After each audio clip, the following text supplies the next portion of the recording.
My name is Rohit Kumar Jangid and मैं विद्या classes में math subject पढ़ाता हूँ।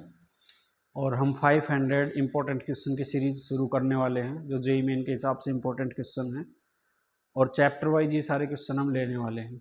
तो आज हम सबसे फर्स्ट चैप्टर जो कि सेट है, इसके कुछ इंपॉर्टेंट क्वेश्चन डिस्कस करने वाले हैं। तो यहाँ पे हमें कुछ क्वेश्चंस दिखाई दे रहे हैं। तो फर्स्ट स्लाइड में क्वेश्चन दिया हुआ है, if n A minus B is equal to 14, n A union B is equal to 29 and n A intersection B दिया हुआ है। ये एन ए इंटरसेक्शन बी का वैल्यू कितना है, 9 दिया हुआ है, और n B minus A find करना है। तो बेसिकली ये क्वेश्चन है वेन डायग्राम का, क्योंकि जब भी हमें 2 या 3 सेट दिए हों तो हम वेन डायग्राम से इन क्वेश्चन को सॉल्व कर सकते हैं।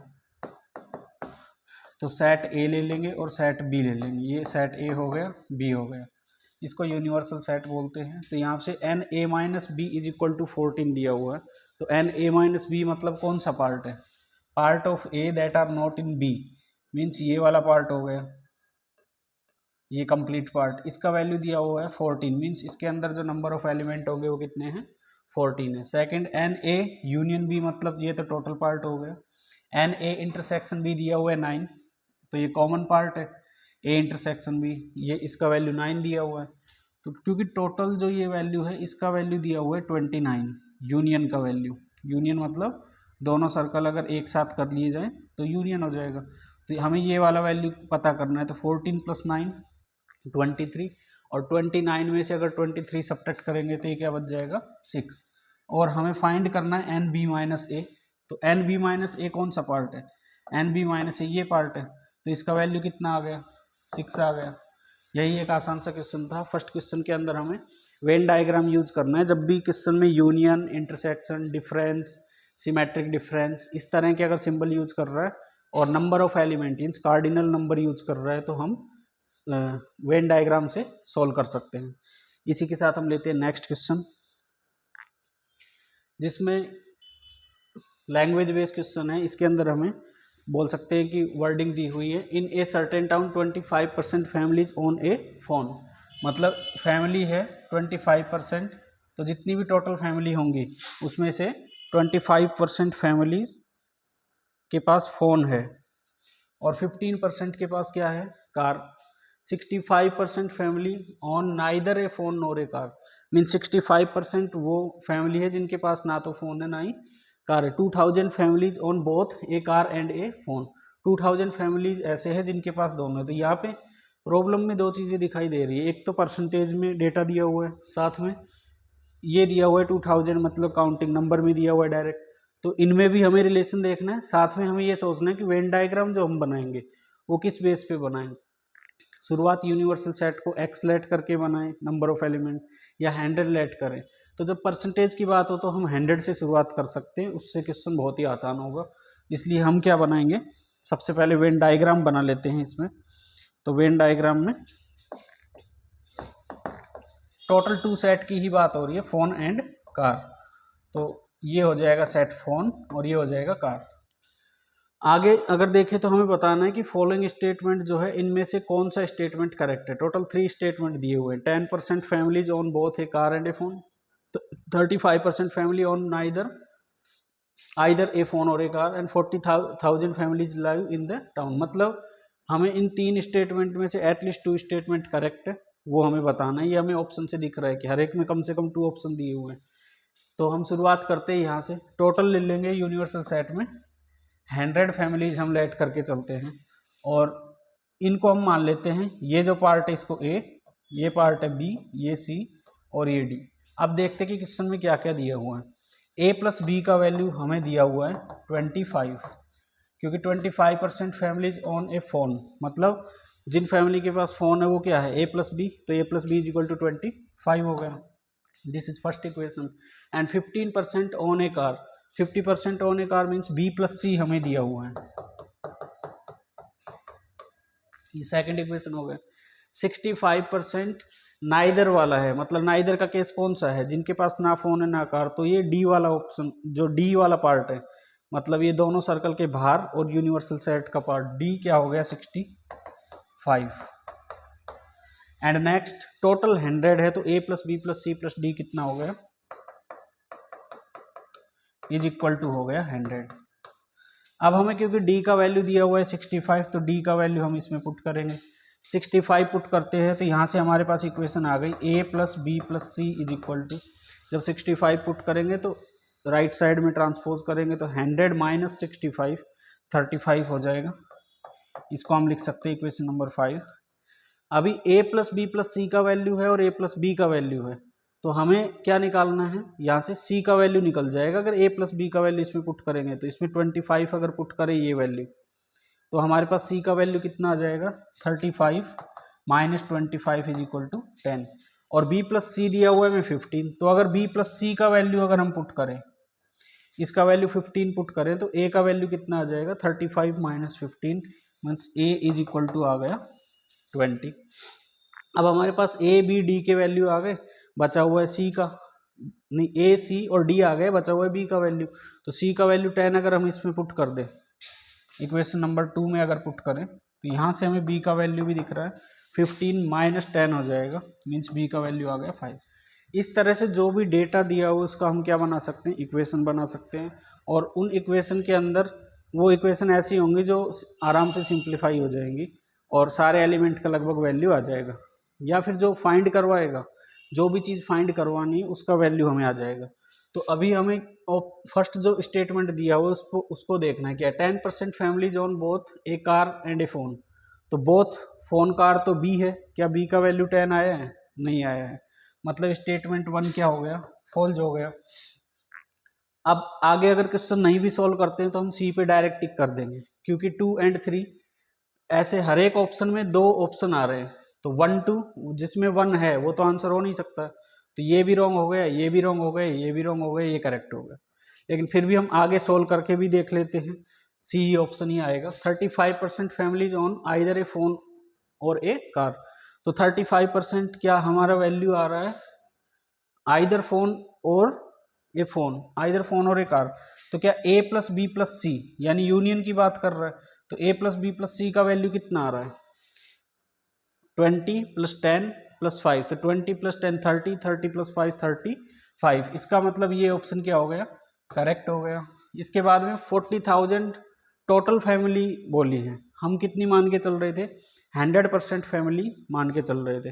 अब इसके लिए एक स्टेटमेंट दिया हुआ है क्वेश्चन में कि 2000 फैमिली जो है उनके पास बोथ ए कार और फोन दोनों ही हैं, ठीक है। तो इसका मतलब बी का वैल्यू दिया हुआ है, तो हमारे अकॉर्डिंग बी तो 5% आ रहा है, तो 5% को इक्वल करेंगे 2000 फैमिली, और हमें चाहिए 100% किसके इक्वल होगा, क्योंकि टोटल नंबर ऑफ फैमिली बतानी है। तो 100% लाने के लिए इसको किस से मल्टीप्लाई करेंगे, बोथ साइड 20 से मल्टीप्लाई कर लेंगे अगर बोथ साइड, तो 20 मल्टीप्लाई 2000 इज इक्वल टू 40,000। तो हमारे पास टोटल 100% इक्वल आ गया 40,000, तो टोटल फैमिलीज कितनी हो गई 40,000। तो आंसर सी आ गया। इसका हम डायरेक्ट भी आंसर, जब हमने 1 को रिजेक्ट कर दिया था वहीं पे 1 ए बी डी तीनों ऑप्शन रिजेक्ट हो गए, तो सी को हम डायरेक्ट टिक कर सकते थे, और आगे हम सोल्व प्रैक्टिस के लिए हम आगे के दोनों पार्ट सोल्व कर सकते हैं। तो ये था सेकंड क्वेश्चन। अब हम चलते हैं नेक्स्ट थर्ड क्वेश्चन पे। थर्ड क्वेश्चन में दिया हुआ है if two sets A and B are having 99 elements, total दिए हुए 99 elements in common, then number of element common to each of the sets A cross B and B cross A. तो यहाँ पे ए और बी दो set की बात हो रही है जिसमें 99 एलिमेंट्स कॉमन है। तो ये बिल्कुल ही फॉर्मूला बेस्ड क्वेश्चन है, और इसको अगर हमें समझना है तो इसको इस तरह से समझ सकते हैं। हम ले लेते हैं दो सेट ले लेते हैं ए एंड बी। अगर इसमें मान लो 1 2 एलिमेंट ले लें और इसमें ले लें 2 3, तो जब हम ए क्रॉस बी निकालेंगे तो ए क्रॉस बी में टोटल 4 एलिमेंट आएंगे। कौन कौन से आएंगे, 1 2 1 3 2 2 एंड 2 3। ऐसे ही अगर बी क्रॉस ए में अगर निकाले हम वैल्यू, तो बी क्रॉस ए में कौन कौन से एलिमेंट आएंगे, 2 1 2 2 3 1 3 2, बी क्रॉस ए में आ गए। अब ए क्रॉस बी और बी क्रॉस ए जो ये एलिमेंट दिए हुए हैं, इसमें हमें देखना है कॉमन एलिमेंट कितने, तो कॉमन एलिमेंट कितने हैं 2। तो जब दोनों में ओनली वन एलिमेंट कॉमन था, तो हमारे पास ए क्रॉस बी और बी क्रॉस ए में भी नंबर ऑफ कॉमन एलिमेंट कितने आ रहे हैं, 1 ही आ रहा है। ये स्टेटमेंट याद रखना है। इसके बाद में अगर हम 2 एलिमेंट कॉमन लें तो उसके लिए आंसर क्या आ रहा है, इसके लिए सेट ए मान लो ले लिया हमने 1 2 3 और सेट बी हमने ले लिया ए 1 2। तो जब ए क्रॉस बी निकालेंगे तो ए क्रॉस बी में क्या आ जाएगा, 1 a 1 1 और 1 2, फिर 2 से कनेक्ट करेंगे 2 a 2 1 2 2, फिर 3 से कनेक्ट करेंगे 3 a 3 1 3 2। तो ये Cartesian product A cross B आ गया। फिर निकालेंगे बी क्रॉस ए, तो बी क्रॉस ए जब निकालेंगे तो क्या आएगा, A1 A2 A3 1 1 1 2 1 3 2 1 2 2 2 3, ये आ चुका। तो ए क्रॉस बी और बी क्रॉस ए में अगर हम नंबर ऑफ कॉमन एलिमेंट देखें तो एक तो दिख रहा है 1 1 1 2 इसमें है, 1 2 इसमें भी है, 2 1 इसमें है, 2 1 इसमें भी है, 2 2 इसमें है, 2 2 इसमें है। इसके अलावा बाकी कोई भी एलिमेंट कॉमन नहीं है।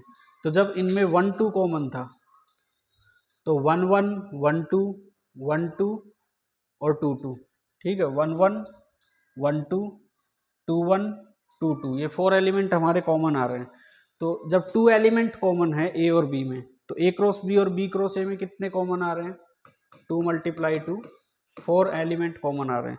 यहाँ पे ओनली 1 एलिमेंट था तो कॉमन कितना आ रहा था, 1 × 1 = 1। ऐसे ही हम और अगर ज़्यादा समझना है तो 3 एलिमेंट कॉमन लेके हम बना के देख सकते हैं। तो 3 के लिए आएंगे कॉमन एलिमेंट 9, ठीक है।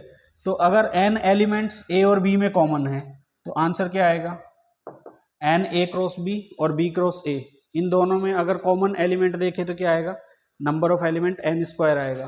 तो अगर 99 दिया हुआ है कॉमन एलिमेंट ए और बी में तो आंसर क्या आ जाएगा, 99² आ जाएगा। फॉर्मूला याद रखना है हमें कि ए और बी में अगर n एलिमेंट्स कॉमन है तो A cross B and B cross A में n × n means n² element क्या होंगे, कॉमन होंगे। ये स्टेटमेंट हमें याद रखना है और उसके बेस पे इस क्वेश्चन का डायरेक्ट आंसर हम दे सकते हैं। इसके बाद में नेक्स्ट क्वेश्चन आता है, a survey shows that 63% of the American like, ये चीज है,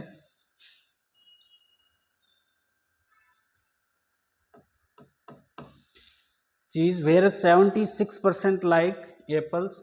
if x% of the American like both cheese and apples then find the value of x। Means x का वैल्यू हमें बताना है इस केस में कि क्या हो सकता है। तो बिल्कुल वैसा ही क्वेश्चन है, परसेंटेज बेस है पहली बात। तो सेकंड, वेन डायग्राम हम इसमें बनाएंगे। तो वेन डायग्राम में हम क्या क्या लेंगे, चीज एंड एप्पल, दो हमें वेन डायग्राम बनाने हैं।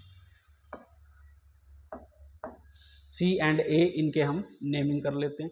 63% अमेरिकन लाइक चीज़, तो इसमें भी बिल्कुल उसी तरह से है। अगर हम इसको A बोल लें, इसको B और इसको C और इसको D, तो A + B का वैल्यू कितना दिया हुआ है, 63 दिया हुआ है। फिर 76% लाइक एप्पल, तो B + C का वैल्यू कितना दिया हुआ है, 76, इसको 1 नंबर, इसको 2 number. X% of American like both cheese and apples, both cheese and Apple मतलब B का वैल्यू हमें दिया हुआ है X। तो ये 3 इक्वेशन हमें दिए हुए हैं। तो X का वैल्यू हमें बताना है क्या हो सकता है। अब ये इस क्वेश्चन में हमें X का एक तरह से रेंज निकालना है कि क्या क्या वैल्यू आ सकता है, कहाँ से कहाँ तक हो सकता है। तो उसके लिए क्या करेंगे, पहले B का वैल्यू X है, इसमें पुट करके C का वैल्यू निकाल लेंगे। तो C कितना आ जाएगा, 76 - X। Bx अगर इसमें पुट कर देंगे तो A कितना आ जाएगा, 63 - X। अब ए बी सी के हमें वैल्यू आ गए हैं। अब यहाँ पे हमें एक फॉर्मूला याद रखना है कि जब दो सेट दिए हों तो एक इनइक्वालिटी होती है, एन सी इंटरसेक्शन ए का एक फॉर्मूला है और एक है एन सी यूनियन ए। इसका वैल्यू ऑलवेज जो यूनिवर्सल सेट होगा उससे कम होगा, बट इसका वैल्यू सी और ए में से जिसका कार्डिनल नंबर ज़्यादा होगा, max of n A comma n C, n A और एन सी में से जिसका वैल्यू मैक्सिमम होगा, दोनों में से जो ज़्यादा ग्रेटर वैल्यू होगा उससे ग्रेटर होगा एन सी यूनियन ए। और होगा भी क्योंकि हम यूनियन में दोनों पार्ट आते हैं, तो इन दोनों सर्कल में से जो सबसे बड़ा सर्कल है उससे भी वैल्यू या तो इक्वल आएगा या बड़ा आएगा। इक्वल तब आ सकता है जब एक सर्कल दूसरे के अंदर आ जाए, तब तो इक्वल आ सकता है, नहीं तो हर एक केस में क्या होगा, ग्रेटर ही आएगा। और टोटल यूनिवर्सल से तो इक्वल मैक्सिमम क्या हो सकता है, इसके इक्वल हो सकता है। तो एक तो ये इनइक्वालिटी है। और इंटरसेक्शन क्या हो सकता है, जीरो हो सकता है जब ये दोनों आइसोलेटेड सर्कल हो। और मैक्सिमम क्या हो सकता है, जब एक सर्कल दूसरे के अंदर आ जाए तो छोटा वाला जो सर्कल है वो मैक्सिमम कॉमन हो सकता है। तो minimum of n A comma n C, ये दो इनइक्वालिटी हमें याद रखनी है। तो अभी हम ये इनइक्वालिटी अप्लाई करते हैं इसमें। एन सी यूनियन ए का मतलब क्या है, ए प्लस बी प्लस सी। तो A plus B plus C का वैल्यू कितना हो जाएगा, दोनों में से मैक्सिमम वैल्यू किसका है, ए प्लस बी या बी प्लस सी में से 76 दिया हुआ है, तो हम यहाँ ले लेंगे 76 और यहाँ पर वैल्यू ले लेंगे, क्योंकि परसेंटेज में बात हो रही है इसलिए कितना लेंगे, 100 लेंगे। तो A plus B plus C का वैल्यू कितना हो गया, 63 minus x plus 76 minus x is from 76 to 100। यहाँ से x हमें फाइंड करना है। अगर हर एक में से 76 सब्ट्रैक्ट कर दे तो ये 0 हो जाएगा, ये आ जाएगा 63 माइनस एक्स, ये आ जाएगा 24। फिर अगर हमें x निकालना है तो पहले 63 सब्ट्रैक्ट कर लेते हैं। तो 63 सब्ट्रैक्ट करेंगे तो x का वैल्यू कहाँ से कहाँ तक आ गया, 24 माइनस 63 अगर करते हैं तो माइनस 39 आ रहा है। और माइनस से मल्टीप्लाई करेंगे तो इनइक्वालिटी का साइन चेंज हो जाएगा, मतलब 39 से 63 तक वैल्यू हो जाएगा ये, ठीक है। तो ये इनइक्वालिटी इसमें हमें यूज करनी थी और x का वैल्यू ये आ रहा है। तो ऐसा कौन सा ऑप्शन है जो इस रेंज में लाई कर रहा हो, 39 से 63, तो ओनली सी ऑप्शन ही आ रहा है। तो इसलिए करेक्ट आंसर क्या हो जाएगा, सी ऑप्शन जो है इस क्वेश्चन का आंसर हो जाएगा। तो इस क्वेश्चन में ध्यान देने की बात यही है कि पहले तो हर एक ए बी सी को हमने एक्स के फॉर्म में ले आए हैं, और उसके बाद फॉर्मूले दो हैं, इसमें से हमें यूनियन का फॉर्मूला फर्स्ट प्रायोरिटी है, ये वाली इनइक्वालिटी यूज करेंगे और इसका जो आंसर आएगा उसी के अकॉर्डिंग हो जाएगा। अगर ये वाली इनइक्वालिटी यूज करते हैं तो भी आंसर यही आता है, क्योंकि इसी की हेल्प से हम ये प्रूफ करते हैं। तो इसलिए याद रखनी है कि ये वाली इनइक्वालिटी से ही हम क्या कर सकते हैं, क्वेश्चन सॉल्व कर सकते हैं। बाकी इन्फॉर्मेशन के लिए हम दोनों याद रख लेंगे। ये था क्वेश्चन नंबर 4। इसके बाद नेक्स्ट क्वेश्चन पे आते हैं, question number 5। When a is equal to 5, मतलब एम्प्टी सेट दिया हुआ है, the number of element in P A is, P A का मतलब होता है पावर सेट। जैसे कोई भी अगर हमें एक सेट दिया हुआ है, a इज इक्वल टू 1,2 ले लेते हैं,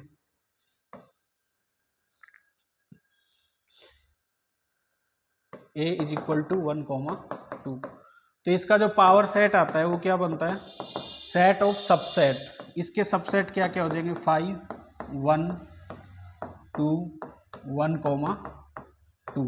तो ये इसके अंदर टोटल कितने एलिमेंट आ रहे हैं, 4, जो कि ए के जितने भी पॉसिबल सबसेट हैं वो हमने बनाए हैं। तो वही होता है पावर सेट। तो पावर सेट में नंबर ऑफ एलिमेंट कितने आ रहे हैं, 4 आ रहे हैं। जब इसमें 2 एलिमेंट थे तो 4 आ रहे हैं, अगर इसमें 3 एलिमेंट होते तो 8 आते हैं, 1 एलिमेंट होगा तो 2 आएगा। तो इसका फॉर्मूला होता है कि number of element in power set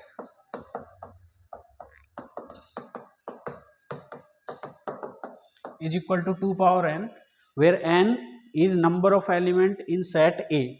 तो A में यहाँ पे नंबर ऑफ एलिमेंट कितने दिए हुए हैं, क्योंकि A इज इक्वल टू 5 दिया हुआ है, तो n का वैल्यू कितना हो गया, 0 हो गया। तो n का वैल्यू 0 हुआ तो 2 पावर n का वैल्यू कितना हो गया, 2 पावर 0 इज इक्वल टू 1। इसका मतलब number of element in P A is कितना आ गया, 1 आ गया। ये था क्वेश्चन नंबर 5 जो फॉर्मूला बेस्ड था। इसमें फॉर्मूला हमें याद रखना है 2 पावर n। इसके साथ में मैं ये भी बता देता हूँ कि नंबर ऑफ सबसेट अगर हमें फाइंड करना है तो भी हम यही फॉर्मूला यूज करते हैं। कोई भी सेट A दिया हुआ है और उसके नंबर ऑफ सबसेट्स निकालने हैं तो आएगा 2 पावर n। लेकिन क्वेश्चन में अगर ये बोल दे कि नंबर ऑफ प्रॉपर सबसेट निकालो, प्रॉपर सबसेट में बस A इज इक्वल टू जो इक्वल होगा ना ए सेट, ये इसके अंदर नहीं आएगा। तो एक जो सेट है, एक नंबर है ना एलिमेंट, वो कम हो जाएगा। तो 2 पावर n माइनस 1, ये दो फॉर्मूले हैं, ये हमें याद रखने हैं। हमें इसमें n का वैल्यू मिलेगा क्वेश्चन में, तो n का वैल्यू हम पुट करके नंबर ऑफ सबसेट या टोटल नंबर ऑफ सबसेट निकाल सकते हो। नंबर ऑफ प्रॉपर सबसेट जब निकालने होंगे तो 2 पावर n माइनस 1 का फॉर्मूला यूज कर सकते हैं। और क्वेश्चन में अगर number of element in power set बोला है तो डायरेक्ट 2 पावर n ही निकालना है, क्योंकि नंबर ऑफ सबसेट का फॉर्मूला यही है। ये हो गया क्वेश्चन नंबर 5। अब हम आते हैं क्वेश्चन नंबर 6 पे। Question number 6 numerical basis, numerical type का क्वेश्चन है। इसमें क्या है, s is equal to x such that x is a positive multiple of 3 and less than 100। मतलब x जो दिया हुआ है वो क्या दिया हुआ है, x का वैल्यू दिया हुआ है मल्टीपल ऑफ 3 है, पॉजिटिव नंबर है, और 100 से क्या है, कम है। तो कौन कौन से नंबर हो सकते हैं? अगर एस सेट में बात करें, x के वैल्यू क्या क्या आ सकते हैं, 3, 6, 9 और ये जाएगा 99 तक, 3 के मल्टीपल है। तो सेट एस क्या हो गया, 3, 6, 9, 99। ऐसे ही अगर p सेट की बात करें तो p क्या दिया हुआ है, x is A prime number less than 20। तो p में क्या क्या आ जाएगा, प्राइम नंबर है तो 2, 3, 5, 7, 11, 13, 17, 19। तो नंबर ऑफ टोटल एलिमेंट कितने हो गए, 8 हो गए। ठीक है, इसमें 8 एलिमेंट है और इसमें 3 मल्टीप्लाई 1 से 3 मल्टीप्लाई 33 तक 33 एलिमेंट है। हमें पूछा क्या है, NS प्लस NP। NS का मतलब number of element in S, इसीलिए मैंने काउंट कर लिया था कि कितने एलिमेंट है। तो 3 मल्टीप्लाई 1 से लेकर 3 मल्टीप्लाई 33 तक टोटल एलिमेंट हो गए 33, प्लस NP के अंदर टोटल आ रहे हैं 3, 6 to 8 एलिमेंट आ रहे हैं। तो 33 प्लस 8 इज इक्वल टू 41। इस क्वेश्चन का आंसर हो गया। ये है कार्डिनल नंबर का क्वेश्चन था ओनली, कि हमें सेट बना के हमें पता होना चाहिए कि प्राइम नंबर कौन से होते हैं, मल्टीपल 3 क्या होता है। बस इस इंफॉर्मेशन के बेस पे हम इस क्वेश्चन को इजीली सॉल्व कर सकते हैं। इसके बाद में नेक्स्ट क्वेश्चन है, at a certain conference of 100 people there are 29 Indian women and 23 Indian man. Of these Indian people, 4 are doctors and 24 are either men or doctor. How many foreigners and women doctor are attending the conference? तो एक conference की बात हो रही है जिसमें total है 100 people हैं, उसमें से कुछ इंडियन है और कुछ फॉरेनर है। तो अगर हम 100 पीपल टोटल लिख लें, यहाँ पे टोटल 100 है, तो उसमें से इंडियन कितने हैं, 29 इंडियन वुमेन है, 29 इंडियन मैन है। तो टोटल कितने हो गए, 29 प्लस 30, 29 प्लस 23 कितने हो गए, 52 हो गए। ये हो गए इंडियन। इंडियन के बाद में इसके अंदर भी हमें इंफॉर्मेशन दी हुई है कि 29 इंडियन वुमेन है और 23 इंडियन मैन है। अब 52 अगर सब्ट्रैक्ट कर देंगे 100 में से तो बचे हुए क्या होंगे, 48 फॉरेनर होंगे। हमें पूछा है कि क्वेश्चन के अंदर how many foreigners and women doctor R attending the conference, foreigner के नंबर बताने और साथ में हमें वुमेन डॉक्टर जो है कॉन्फ्रेंस को अटेंड कर रही है उनका नंबर बताना है। तो 52 अगर सब्ट्रैक्ट किया तो 48 फॉरेनर आ रहे हैं। तो यहाँ पे एक ही ऑप्शन है जिसमें 48 फॉरेनर दिख रहा है, तो डेफिनेटली इसका आंसर तो हम यहाँ पे डायरेक्ट टिक कर सकते हैं। तो सेट के क्वेश्चन में खासकर इस बात का ध्यान रखना है कि कई बार हमें आधी इन्फॉर्मेशन से ही हमारा आंसर आ जाता है और हमें पूरा सॉल्व नहीं करना पड़ता है। और ये हमारे लिए टाइम बचाने के लिए, अगर हर क्वेश्चन में भी हम 1 से 2 मिनट भी बच जाते हैं, क्योंकि जेई का मेन का एग्जाम है, वहाँ पे 2 मिनट का इम्पोर्टेंस सब लोग जानती हो जो जेई की तैयारी करते हो। तो इस तरह से ये इंपॉर्टेंट चीज़ होती है जब कई बार आधी इन्फॉर्मेशन से ही क्वेश्चन सॉल्व हो जाता है, तो इसका ध्यान रखना है। अब यहाँ पे 48 फॉरेनर है और यहाँ पे 52 इंडियंस हैं। तो 20, अब आगे क्वेश्चन में ये बोल रहा है कि मैं इसमें से 4 डॉक्टर हैं एंड 24 आर आइदर मेन और डॉक्टर्स। मतलब मेन एंड डॉक्टर का हमें क्या बनाना है, अब वेन डायग्राम बनाना है, और वो भी इंडियन के अंदर ही बनाना है, मेन एंड डॉक्टर। तो A B C D ये हम मान लेते हैं। तो यहाँ पे हमें क्वेश्चन में क्या दिया हुआ है, जो total number of Indian man दिए हुए हैं, तो A प्लस बी है, A प्लस बी का वैल्यू कितना होगा, 23। फिर नंबर ऑफ डॉक्टर कितने दिए हुए हैं, B plus C, number of doctor दिए हुए हैं 4 दिए हुए हैं। ठीक है, इसमें से 4 डॉक्टर हैं। 24 आइदर मैन और डॉक्टर, मतलब A प्लस बी प्लस सी, ये यूनियन दिया हुआ है। आइदर और का मतलब क्या होता है? यूनियन। तो A plus B plus C का वैल्यू कितना दिया हुआ है? 24। अगर A प्लस बी का वैल्यू हम इसमें पुट करते हैं तो C का वैल्यू कितना आ गया? 24 minus 23 is equal to 1।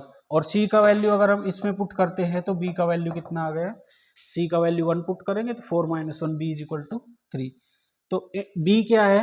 Main है और डॉक्टर है, ठीक है, मेन एंड डॉक्टर। तो हमें पूछा है कि वोमेन डॉक्टर बताना, तो मेन डॉक्टर अगर 3 है और टोटल डॉक्टर 4 है तो वोमेन डॉक्टर कितने हो गए? 4 माइनस 3 इज इक्वल टू 1। तो ऑप्शन ए करेक्ट हो जाएगा। लेकिन फिर से इसमें ये चीज़ ध्यान रखनी है, जब भी हमें आधी इंफॉर्मेशन से आंसर आ जाए, इसलिए क्वेश्चन जब भी पढ़े तो ऑप्शन सारे देख लें। कई बार हमें ऑप्शन से आइडिया लग जाता है, क्योंकि जेईई में ये चाह रहा होता है हमसे कि हम पूरी इन्फॉर्मेशन पढ़ें, जिससे कि क्योंकि हमें आगे इंजीनियरिंग की जितनी भी प्रॉब्लम होंगी, चाहे वो किसी कंपनी का प्रॉब्लम हो, ठीक है, तो हम पूरी किसी प्रॉब्लम को कंप्लीटली देखें, उसके बाद ही तो अच्छे से सॉल्यूशन दे पाएंगे। इसलिए ये इस तरह का माइंड हमारे इस एग्जाम की रिक्वायरमेंट है। तो अगर ऐसी चीज़ें आती है तो उसको इसी तरीके से हैंडल करेंगे जैसे इस क्वेश्चन में मैंने बताया है। इसके बाद नेक्स्ट क्वेश्चन लेते हैं, which of the following is a null set. तो इसके लिए हमें नल सेट का डेफिनेशन चाहिए कि नल सेट क्या होता है। नल सेट क्या होता है?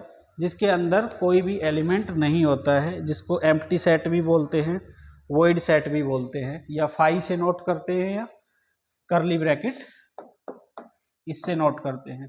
तो हमें बताना है कि नल सेट कौन सा है। तो अगर फर्स्ट देखें तो इसमें 0 एक एलिमेंट आ रहा है, तो ये तो नल सेट है नहीं, क्योंकि इसमें नंबर ऑफ एलिमेंट 1 है, तो इसको सिंगलटन सेट बोलते हैं। x ग्रेटर देन 0 और x लेस देन 0 है, तो इसमें बोला है कि x ग्रेटर देन 0 और x लेस देन 0। अब यहाँ पे और दिया हुआ है, इसका मतलब या तो x का वैल्यू 0 से बड़ा है या x का वैल्यू 0 से कम है, मतलब 0 को छोड़ के कोई भी रियल नंबर है। तो इसके अंदर तो इन्फिनिटी नंबर ऑफ नंबर्स है, तो इसका मतलब भी क्या हो गया? नल सेट नहीं है। इसके बाद में x is equal to x square is equal to 4 और x less than equal to 3। तो x square is equal to 4 को सोल्व करके x का वैल्यू निकालेंगे तो क्या क्या आएगा? प्लस माइनस 2, और दोनों के दोनों वैल्यू ही 3 से क्या है? कम है। तो x less than equal to 3 को सेटिस्फाई कर रहे हैं, इसका मतलब इसमें भी 2 एलिमेंट है, 2 एंड माइनस 2। अब आगे दिया हुआ है कि x का वैल्यू फाइंड करना है इस इक्वेशन को सोल्व करके। X square plus 1 is equal to 0 और x का वैल्यू रियल है, तो एक्स स्क्वायर माइनस 1 है, तो x क्या हो जाएगा? अंडर रूट माइनस 1, जिसको आयोटा बोलते हैं, जो कि नॉन रियल है या इमेजनरी है। तो ये रियल है नहीं, मतलब x का कोई भी रियल वैल्यू नहीं आ रहा है। नहीं आ रहा है इसका मतलब ये कौन सा सेट हो गया? एम्प्टी सेट हो गया, क्योंकि इसके अंदर एक भी एलिमेंट रियल नहीं है। तो ये null set definition based question था। इसी तरह से बाकी अदर टाइप के भी जितने भी सेट है उनका डेफिनेशन हमें सारा अच्छे से लर्न होना चाहिए, जिसके उसके इनके ऊपर अगर क्वेश्चन आता है तो ये हमारी अच्छी किस्मत है, क्योंकि हम डायरेक्टली इन्फॉर्मेशन सही से लगाएंगे तो कम से 1 मिनट से कम में भी इसका आंसर हम निकाल सकते हैं। फिर नेक्स्ट क्वेश्चन आता है, if a is equal to -3 to 7 and b is equal to 2,9 then which of the following is not true. a intersection b दिया हुआ है 2,7, a यूनियन b डैश दिया हुआ है -∞ to -3 union 9 to ∞, a minus B दिया हुआ है, a minus B dash दिया हुआ है। मतलब ये पहली बात तो इंटरवल का क्वेश्चन है कि इसमें इंटरवल दिए हुए a एंड b, और हमें क्या फाइंड करना है कि कौन सा ऑप्शन ट्रू नहीं है। तो इसको हम बाई ऑप्शन एक एक चेक करेंगे कि कौन सा ऑप्शन ट्रू है। तो इसके लिए हमें पहले पता होनी चाहिए कि नंबर लाइन क्या होती है, क्योंकि इंटरवल दिए हुए। तो एक नंबर लाइन बना लेते हैं -∞ से लेकर +∞। अब इसमें ये एलिमेंट हम लोकेट कर देते हैं -3 से 7 तक। तो ये सेट A है, सॉरी इंटरवल A है, तो हम यहाँ से लेकर यहाँ तक की लाइन ले सकते हैं। -3 से 7 ये हो गए A इंटरवल A, और B है 2 से 9, तो 2 कहाँ पर लेंगे?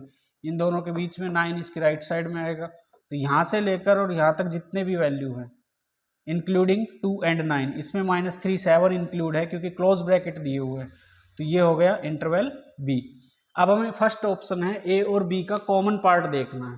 तो A और B का कॉमन पार्ट देखें तो इन दोनों लाइन का कॉमन पार्ट देखना है कितना है। तो ये 2 से लेकर और 7 तक है, और दोनों में ही 2 और 7 भी इंक्लूड है।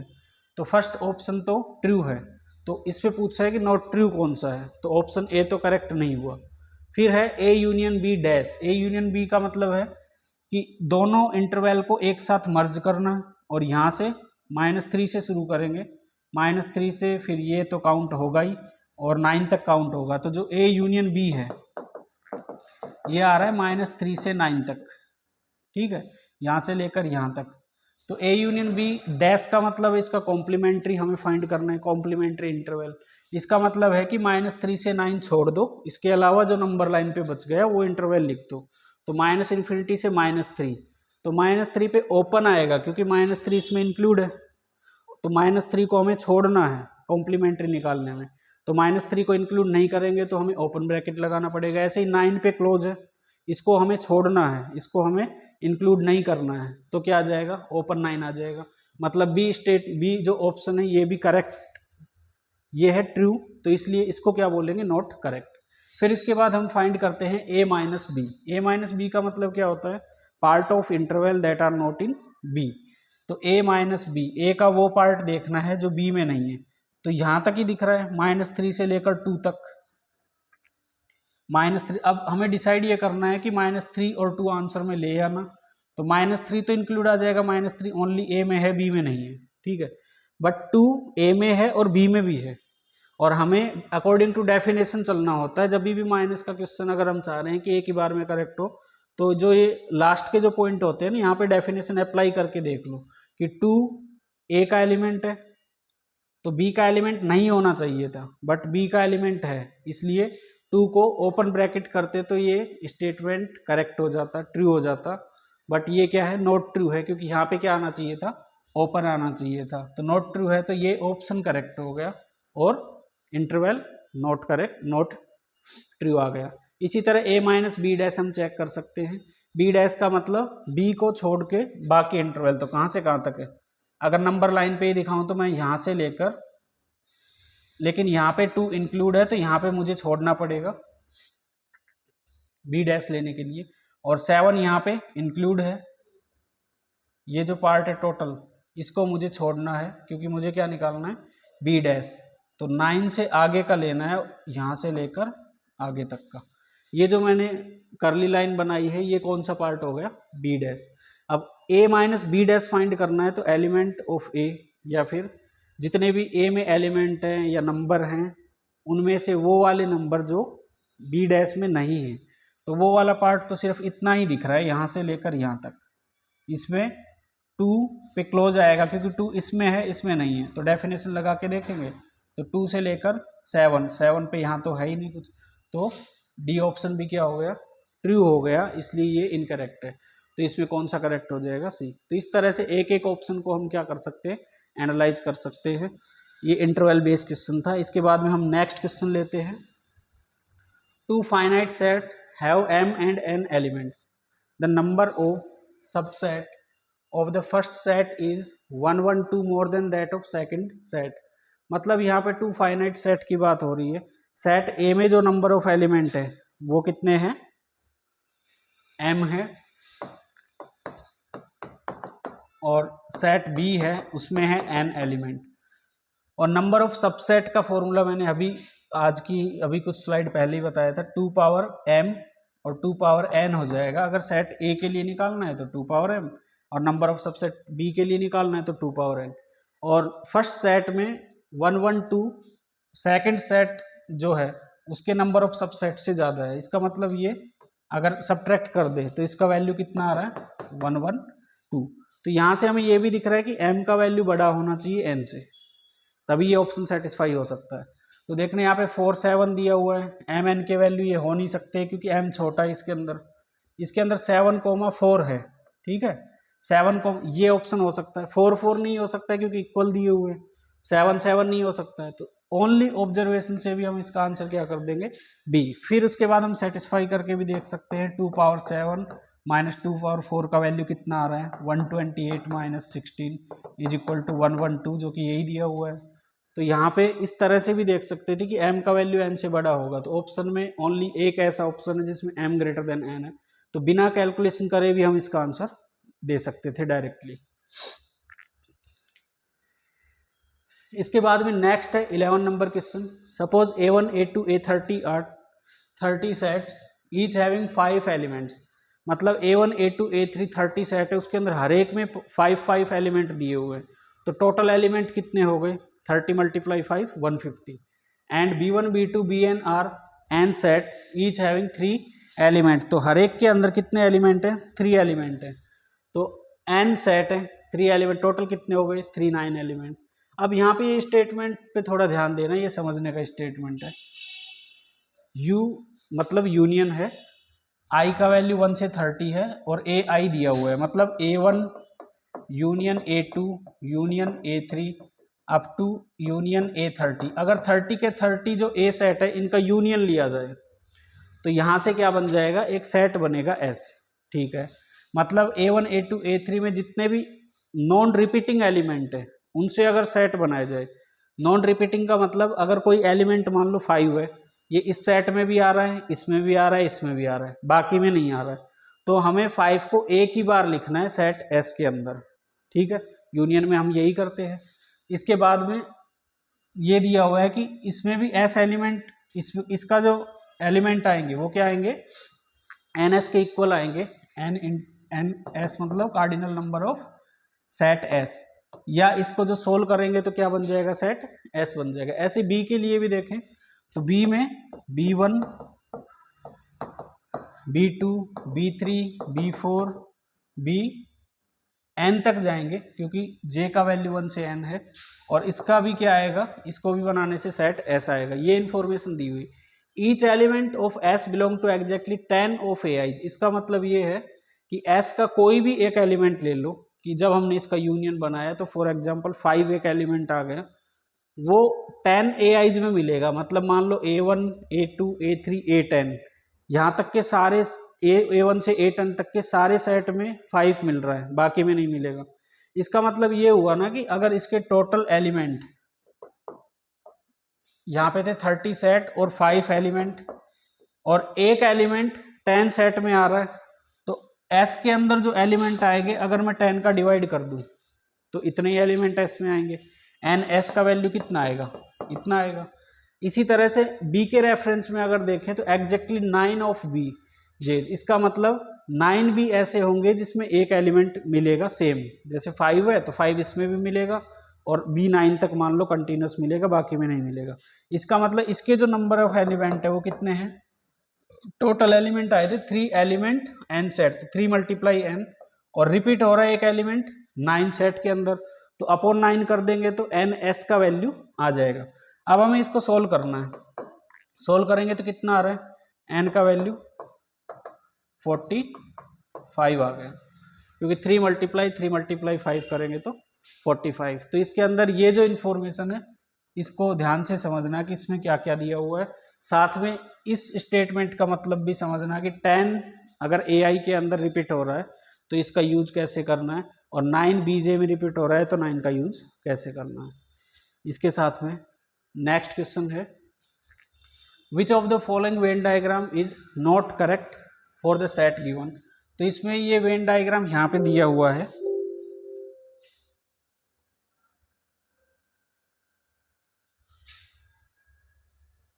हमारे पास ये लास्ट क्वेश्चन ये दिया हुआ है।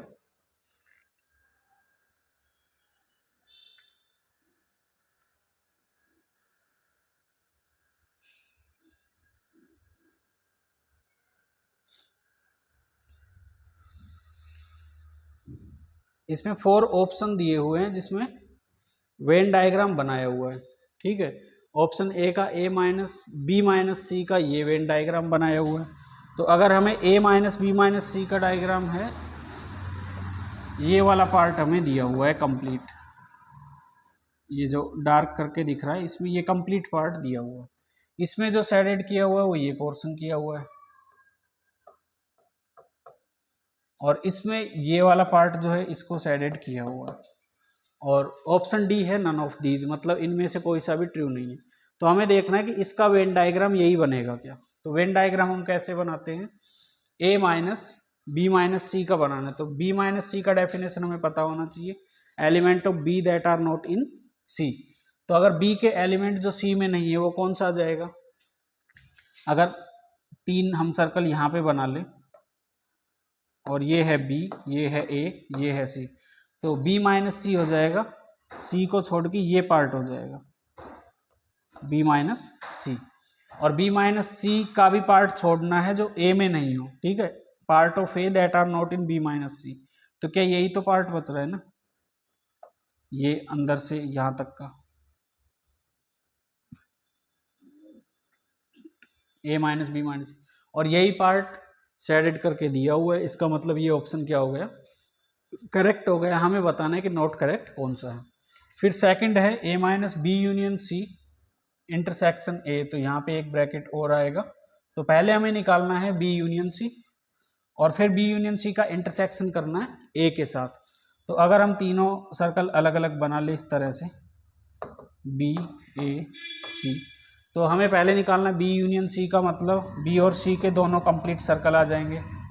फिर A के साथ कॉमन लेना है, तो A के साथ कॉमन तो बस इतना ही पार्ट आ रहा है, ये जो पार्ट है इतना पार्ट आ रहा है। इसके बाद A में से वो पार्ट छोड़ना है जो B union C intersection A से आया, मतलब A में से ये पार्ट छोड़ देना है। तो बचा हुआ पार्ट क्या है, ये जो पार्ट बच गया यही इसने शेडेड करके दिया हुआ है। इसका मतलब B ऑप्शन भी क्या हो गया, करेक्ट हो गया। फिर आता है third A dash intersection B dash intersection C, इसका ये वेन डायग्राम बनेगा या नहीं चेक कर लेते हैं। तो A हो गया, B हो गया, C हो गया, तीनों सेट हमने यहाँ पे बना लिए। अब हमें चाहिए A डैश इंटरसेक्शन, तो A डैश का मतलब क्या है, A के बाहर का पार्ट, B डैश का मतलब B के बाहर का पार्ट, मतलब A के आउटसाइड में और B के आउटसाइड में जितना भी पार्ट है वो है A dash intersection B dash, इतना पार्ट आ जाएगा अगर हम इन दोनों के आउटसाइड का पार्ट ले लेंगे। तो फिर जो आउटसाइड पार्ट बना है जितना भी, उसका C के साथ कॉमन लेना है। तो C के साथ कॉमन दिख रहा है, इतना ही पार्ट आ रहा है। अगर इस तरह से हैचिंग कर दे तो ये दिख रहा है, और ये इसमें शेडेड किया है। इसका मतलब थर्ड ऑप्शन भी क्या हो गया, करेक्ट हो गया। तो D नन ऑफ दीज इसका ऑप्शन हो गया। इस तरह से ये सेट का कंप्लीट हमने 12 क्वेश्चंस इस स्लाइड में डाले हैं जो कि इंपॉर्टेंट क्वेश्चन है। इन 12 क्वेश्चन को एकदम कंप्लीटली समझ के खुद से सोल्व करके देख लेना है, और इसी तरह से आगे हम वीडियो अपलोड करते रहेंगे। Thank you very much.